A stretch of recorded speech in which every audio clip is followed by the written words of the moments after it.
শেখ হাসিনা সরকারের ১.৫ দশকে ব্যাংকিং খাতে লুটপাট, অর্থ পাচারের কারণে অর্থনীতিতে নৈরাজ্যকর পরিস্থিতি তৈরি হয়, যার প্রভাব পড়ে মানুষের দৈনন্দিন জীবনে। মূল্যস্ফীতি দাঁড়ায় ১০% ঘরে। অর্থনীতির এমন দুরবস্থায় সাধারণ মানুষকে স্বস্তি দিতে দেশে কোনো পণ্যের উৎপাদন কম হলে বাইরে থেকে আমদানির কথা জানিয়েছেন অর্থ বাণিজ্য উপদেষ্টা। বলেন, দ্রব্যমূল্য নিয়ন্ত্রণে সরকার সজাগ আছে। উৎপাদনটা দেশে হয়, সরবরাহ দেশে হয়, বাইরে থেকে আনতে হবে। যেখানে বাণিজ্য হিসেবে সংস্থাটা আছে, ব্যবসা বাণিজ্য ইস্যুগুলো বডি বলে রিলেটেড, আমরা ওইদিকে যথেষ্ট সজাগ আছি এবং এই জিনিসগুলো আমাদের আছে। তিনি বলেন, দুর্নীতি বন্ধ সহ ব্যবসা বাণিজ্যের পরিবেশ আরও সহজ করা হবে। চলমান যৌক্তিক প্রকল্প চালিয়ে নেওয়ার কথাও জানান উপদেষ্টা। তার আশা, পাইপলাইনের প্রকল্পগুলোতে এডিবি ও বিশ্বব্যাংকের সহায়তা অব্যাহত থাকবে।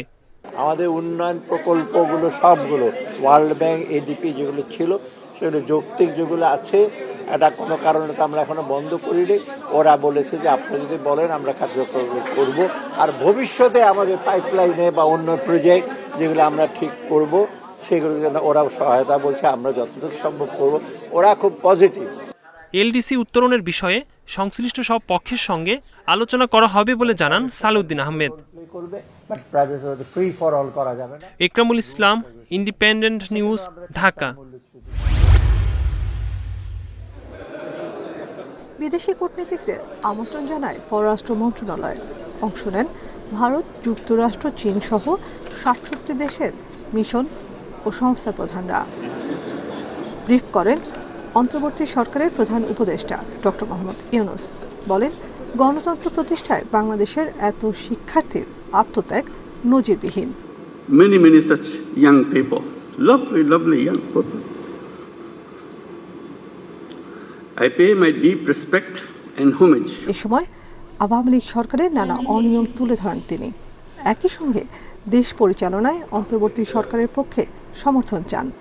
Sheikh Hasina dictatorship destroyed every institution of the country. আমি যখন দায়িত্ব নিয়েছি তখন দেশের অবস্থা করুণ। ক্ষমতায় থাকার জন্য স্বৈরাচার শেখ হাসিনা সব প্রতিষ্ঠানকে ধ্বংস করে দিয়েছে। বিচার বিভাগের অবস্থাও নাজুক। ১৫ বছর ধরে গণতান্ত্রিক অধিকার কেড়ে নেওয়া হয়েছে। নির্বাচনে ব্যাপক কারচুপি হয়েছে। নতুন প্রজন্ম ভোট ছাড়াই বেড়ে উঠছিল। রাজনৈতিক পৃষ্ঠপোষকতায় ব্যাংক লুট করা হয়েছে। ক্ষমতার অপব্যবহার করে কোষাগার শেষ করা হয়েছে।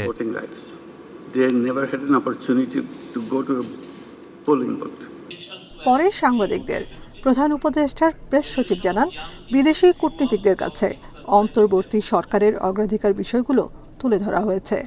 নির্বাচনের আগে রাষ্ট্রের সংস্কারকে গুরুত্ব দেওয়া হচ্ছে। উনি এই ইলেকশনটা তখনই করবেন যখন ডিপ রিফর্মগুলো ক্যারি আউট করা যায়, যেটা জুডিশিয়ারিতে, সিভিল অ্যাডমিনিস্ট্রেশনে, সিকিউরিটি ফোর্সে, মিডিয়াতে। আপনারা তো দেখেছেন যে গত 15 বছর আপনাদের অনেক কিছু রিপ্রেসিভ ল হয়েছে, তো সেগুলো সমস্ত কিছু রিফর্ম উনি অ্যাড্রেস করে ওনারা ইন্টারিম গভর্নমেন্ট যত দ্রুত ইলেকশন দেওয়া যায়। ছাত্র জনতার আন্দোলনে নিহতদের ঘটনায় নিরপেক্ষ তদন্ত করবে জাতিসংঘ, আশ্বস্ত করেছেন প্রধান উপদেষ্টা। যতগুলো ইন্টারন্যাশনাল এগ্রিমেন্ট করেছে বা যতগুলো ইন্টারন্যাশনাল লিগ্যাল অব্লিগেশন আছে সবগুলো ফুলফিল করবে। Nafiza Daula, independent news, Dhaka. আফ্রিকার কঙ্গোতে এমপক্স আক্রান্তের সংখ্যা সবচেয়ে বেশি। ছড়িয়েছে আশপাশের কয়েকটি দেশে, শনাক্ত হয়েছে সুইডেন ও পাকিস্তানে। এরই মধ্যে সতর্কতা জারি করেছে স্বাস্থ্য মন্ত্রণালয়। বাংলাদেশে কেউ শনাক্ত না হলেও ল্যাব প্রস্তুত রেখেছে আইডিসিআর। চিকিৎসার জন্য ঠিক করা হয়েছে ঢাকার কুর্মিটোলা ও সংক্রামক ব্যাধি হাসপাতাল এবং চট্টগ্রামের বিআইটিআইডি হাসপাতাল। এটা সুইডেনে পাওয়া গেছে, এখন পাকিস্তানে অলরেডি পাওয়া গেছে। এই হিসাবে কিন্তু ভয়াবহতার দিক থেকে যদি চিন্তা করেন বা এটার যদি আপনার কীভাবে ছড়ায় সেটার দিকটা যদি আমরা একটু চিন্তা করি, তাহলে একদম ওরকম বিপজ্জনক অবস্থানে কিন্তু সাবধানতা অবশ্যই অবলম্বন করতে হবে। জনস্বাস্থ্য বিশেষজ্ঞরা জানান, জ্বর, মাথা ব্যথা ও ত্বকে ফুসকুড়ি এমপক্সের লক্ষণ। আক্রান্ত ব্যক্তির সংস্পর্শে এমনকি নিঃশ্বাস থেকেও অন্যজন সংক্রমিত হতে পারে। আমরা ডায়াগনোসটি এইভাবে চিন্তা করতে পারি যে কেউ আক্রান্ত দেশ হতে এসেছেন বা বাইরে থেকে এসেছেন এবং তার এই লক্ষণগুলো দেখা দিচ্ছে, তাহলে আমরা এটাকে চিকেন পক্স মানে আমাদের মাঙ্কি পক্স হিসাবে ধরতে পারি। যদি আমরা এমপক্স রোগী পাই তাহলে তার পরিবারের সদস্যদের ভ্যাকসিন দিতে হবে এবং যারা স্বাস্থ্যকর্মী, যারা চিকিৎসা করবে সরাসরি তাদেরকে ভ্যাকসিন দিতে হবে। এজন্যে ইতিমধ্যেই বাংলাদেশ সরকার বিশ্ব স্বাস্থ্য সংস্থার সঙ্গে কথা বলছে এবং জরুরি জনস্বাস্থ্য পরিস্থিতি ঘোষণা করার অন্যতম উদ্দেশ্য হচ্ছে এই পারস্পরিক সহযোগিতাটা নিশ্চিত করা। 2022 সালের জুলাই মাসে এমপক্স ভাইরাস নিয়ে জরুরি অবস্থা জারি করে বিশ্ব স্বাস্থ্য সংস্থা। ওই বছর বাংলাদেশে 8 জনকে সন্দেহ করা হলেও পরীক্ষায় শনাক্ত হয়নি। Adilur Rahman, independent news, Dhaka. 9 August কলকাতার আরজিকর হাসপাতালে 31 বছর বয়সী নারী চিকিৎসককে ধর্ষণ ও হত্যার ঘটনায় উত্তাল ভারত। টানা 10 দিনের মতো বিক্ষোভ প্রতিবাদ চলছে পশ্চিমবঙ্গে। বিক্ষোভ ছড়িয়েছে রাজধানী দিল্লিতেও। চিকিৎসক ধর্ষণ ও হত্যার ঘটনায় অভিযুক্তদের বিচারের দাবিতে রোববার রাস্তায় নামেন জুনিয়র চিকিৎসকরা।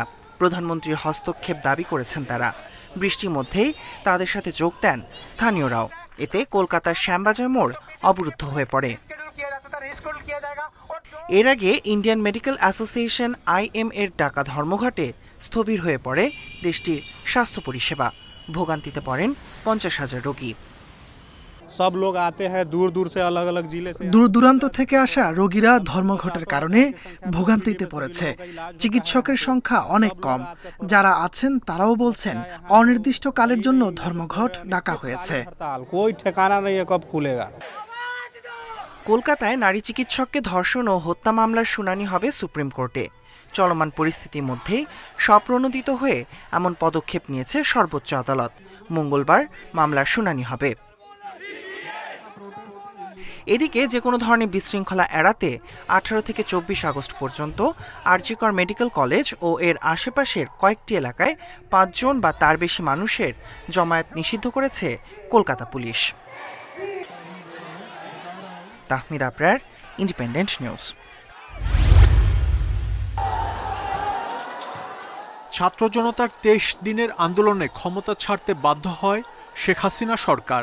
এরপর ডক্টর ইউনূসের নেতৃত্বে দেশ পরিচালনার দায়িত্ব নেয় অন্তর্বর্তী সরকার। নতুন সরকার দায়িত্ব নেয়ার পর অনেকের প্রশ্ন, কতদিন থাকবে এ সরকার?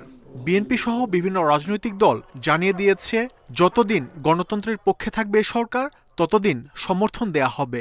আমরা তাদেরকে সেই সহযোগিতা দেব যতক্ষণ পর্যন্ত তারা গণতন্ত্রের পক্ষে থাকে। তবে বিএনপির স্থায়ী কমিটির সদস্য সালাউদ্দিন আহমেদ বলছেন, অন্তর্বর্তী সরকারের মেয়াদ 3 মাসের জায়গায় সর্বোচ্চ 6 মাস হতে পারে। 3 মাসের ভিতরে নির্বাচনটা দিতে পারবে এটা আমিও মনে করি না, সাধারণ মানুষও মনে করে না। সেজন্য আমরা এটাকে ডবল করতে পারি, এই স্প্যানটা, এই টাইমটা, সেটা 3 থেকে 6 মাস হতে হবে। এই 6 মাসের মধ্যে যদি অন্তর্বর্তীকালীন সরকারের মাননীয় প্রধান উপদেষ্টা যদি একটা রোড ম্যাপ দেন এটা নির্বাচনের জন্য, যত শীঘ্রই সম্ভব একটি গণতান্ত্রিকভাবে সুষ্ঠু নির্বাচনের মধ্য দিয়ে একটি রাজনৈতিক সরকার প্রতিষ্ঠিত হয়, ততই দেশের জন্য কল্যাণকর। তিনি বলেন, ছাত্র জনতার প্রত্যাশা পূরণে রাজনৈতিক দলগুলোকে আন্তরিক হতে হবে, না হলে জাতি ক্ষমা করবে না। এই সংস্কার, এই রিকমেন্ডেশনগুলো সবগুলো বাস্তবায়নের দায়িত্ব কিন্তু অন্তর্বর্তী সরকারের নয়। তারা সাজেস্ট করবে পরবর্তী রাজনৈতিক সরকার এসে, যাতে ইলেকশনের আগে আমাদের ম্যানিফেস্টোতে এই প্রতিশ্রুতিগুলো থাকে। এইবার যদি আমরা ব্যর্থ হই, এই জাতি কখনোই আমাদেরকে ক্ষমা করবে না। সুষ্ঠু ভোটের মধ্য দিয়ে বিএনপি ক্ষমতায় আসলে ছাত্রদের দাবি পূরণের আশ্বাস দেন বিএনপির এ নেতা। ভবিষ্যতের যে সরকার প্রতিষ্ঠিত হবে তারাও যেন কোনো স্বৈরাচারী আচরণ না করতে পারে। মাহমুদ শরীফ, ইন্ডিপেন্ডেন্ট নিউজ, ঢাকা।